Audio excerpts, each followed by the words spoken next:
Hello YouTube, welcome to this unboxing of Revell's 1/35 scale Zil-131 military truck kit. So, looking at the box art here, you can see there's an illustration of the real truck. Quite an exciting addition of a gunship firing rockets there as well. I think the flags here give us an indication of the national insignia that we'll find inside the box. So looking here, typical Revell, a little bit of information about the kit and some nice photographs showing parts of the built-up model, which is I think a really nice addition. And on this side we have, in different languages, some information about the real truck and a few legal lines there as well. Okay, so let's go ahead and see what's in the box, which opens with one end flap. Let's hope I get everything out of the box here straight away. Yes, I think I did. What's this piece here? Okay, oh.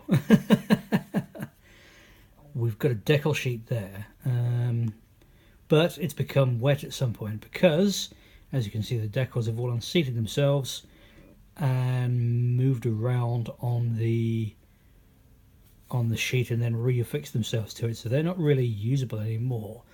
Not sure how that's happened because the box actually doesn't look wet, but there we go. Okay, wow, okay, so everything is in this one poly bag. Everything is in here. So we can see here we've got the hood or bonnet, back of the cab, cab floor, cab roof, grille, windscreen surround, dash, reasonably nicely detailed. There's not much on there, as there probably isn't in real life, but quite nicely detailed. Those I would think are sort of inner wings.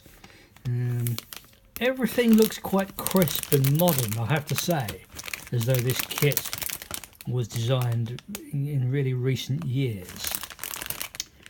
Engine fan there with its own special protective circle around it, engine halves and transmission halves, bumper, fuel tanks, axles. Yeah, quite crisply made actually. Quite nice detail I can see in there. That must be the cargo bed. You can see also in there we've got some chunky looking vinyl tyres. They look quite nice as well. Looking forward to how those look when we get them out and see them a bit better. There's some glazing in there as well. Okay, we've got a sheet here, which is what? Safety advice. Okay, that's all fair enough. I don't think we need to see that. And we then have the... just rearrange these a bit here. The instruction booklet, Zil-131. So German and English information on the front of the booklet there. And more guidance about making model kits generally. So the usual front page stuff really. Okay, paint codes, parts layout, that's quite useful. Quite a few parts really, considering this is just a 3-axle truck. And then we go in, starting off with the chassis or frame detail. There's a reasonable amount of detail on there by the looks of it.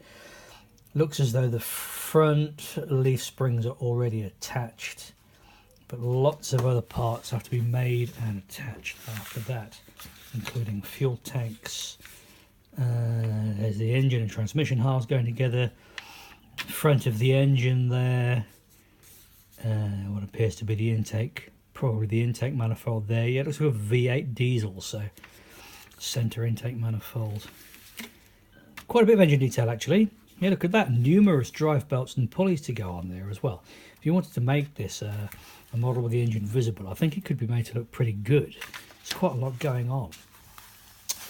Exhaust system, then drivetrain, drive shafts, axles. Again, numerous parts to make all that up. Really moving on from the days when on a military kit that would have probably been a one-piece low relief part. Complex rear suspension setup with the twin axles, heavy duty leafs, engine assembly, wheel assemblies there with what appear to be tyre pressure, tyre inflation system. Yeah, there's quite a bit involved in getting that to all fit together with what appear to be sort of sway bars there. On we go, and we have yet more detail going around the drivetrain and the front axle there as well, which is a driven axle, making this a 6x6. Wheels going on there. That looks like a spare wheel assembly. Yeah, look at this, there's quite a bit there. Just with that locker and spare wheel assembly, there's a lot of detail going on. Looks like that's going to sit crossways behind the cab. Then the cab goes together, multi-piece cab. Quite a bit of detail going in there, even though I imagine the real truck is relatively spartan inside the cab. Look at this, the seats are multi-piece as well, with the actual mounting points and seat backs being separate. That's really quite a lot of detail for a 1/35th scale truck. And that's before they go in, the cab back goes on, cab roof goes on, glazing goes in. There's a lot going on there, and we're still nowhere near done. Look at this, the doors. You've got the outer door, you've got the inner door there with grab handle, I assume window winder and door latch release. There's a lot of detail just there in the doors before they go on. Those are what I thought were inner wings. They probably are the exterior front wings actually. They appear to have the lighting headlights going on before they're fitted directly to the chassis. And the cab goes on as well, looking pretty rugged at this stage. Then it's time to make the rear cargo body. So there are those cross members going under the body. Then the sides are built up before they also go on. Some separate chassis rails underneath the body there. It all goes together. Quite a few parts again just for the body. Again, you know, a few years ago a military truck body in this scale would have been probably one main part with just a half a dozen bits and bobs of detail that go on it. So that goes on the truck. We then have here this assembly, which I guess recreates the support rails for the tilt or canvas cover that would also go on the truck. I don't think that's included. I don't think we have the option of recreating that. Various other finishing items that go on, windscreen wipers, spot lamp, lamp guards, and then we have decal placement guide for different units that this truck would have been operated by, which include, what have we got here? East German Army 1980, Soviet Army in East Germany 1980, Russian Army year 2000, Soviet Army in Afghanistan 1980. Okay, so any fans of politics can also have some fun with this model kit, which is nice.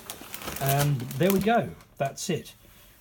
1/35th scale Zil-131. Looks like a really nice and detailed model. Look forward to seeing how that is built up. Whether or not it forms part of a diorama, maybe with some personnel, or perhaps just built up as a showpiece on its own. Anyway, thanks very much for watching.